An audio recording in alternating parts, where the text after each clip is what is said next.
Okay, so this is going to be a quick little video. I'm recording this series of reloading videos for a friend who's just getting started.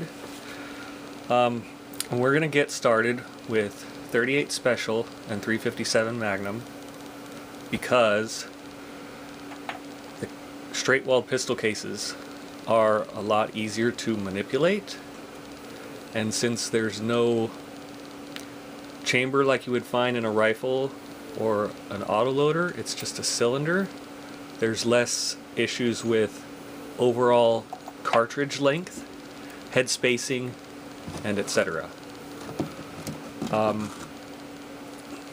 I don't recommend starting off learning to shoot with something like this, which is a 2-inch snub-nosed 357 Magnum. Gun stores like to sell them to women because they're small and powerful, and when you first start learning to shoot, you're not wanting to shoot 357 Magnum out of a snub nose. You're going to have all kinds of training hurdles to get over, and the learning curve is much higher. However, the reasons to carry a weapon like this as a concealed carry weapon are valid. It's got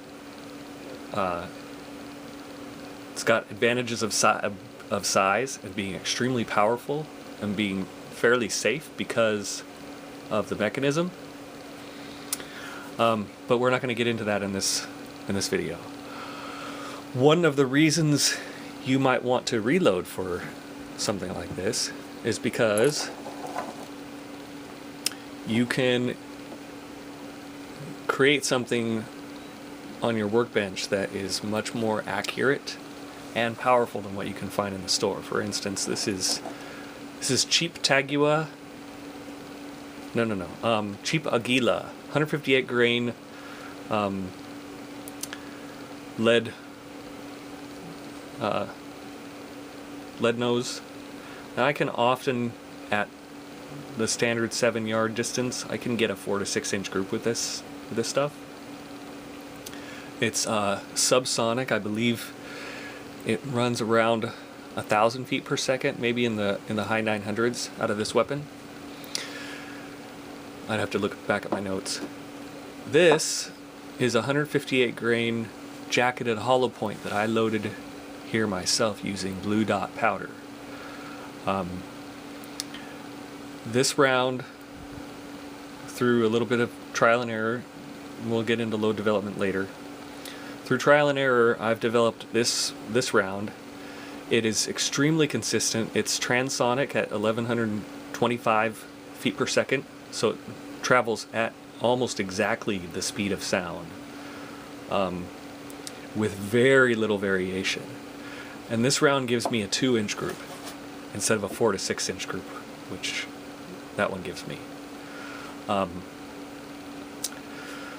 And it's traveling at least 1,000 feet per second faster, which is going to improve your chances of having an effective expansion when it runs into the target. The jacketed hollow point expansion speed for 158 grain projectiles like this is in the 9 to 1,300 range, feet per second range, if I believe so correctly, or if I remember correctly. Anyhow, one of the things that we're going to be working on while we go through this process is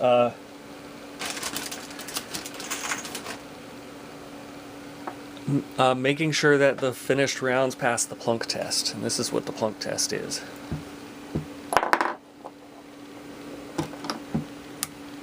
Plunk, it plunks in there and it falls out. Okay?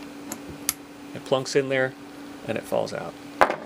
And we're going to make sure to achieve that by properly resizing the case, but then also at the end, during the bullet seating step, making sure to provide the correct crimp.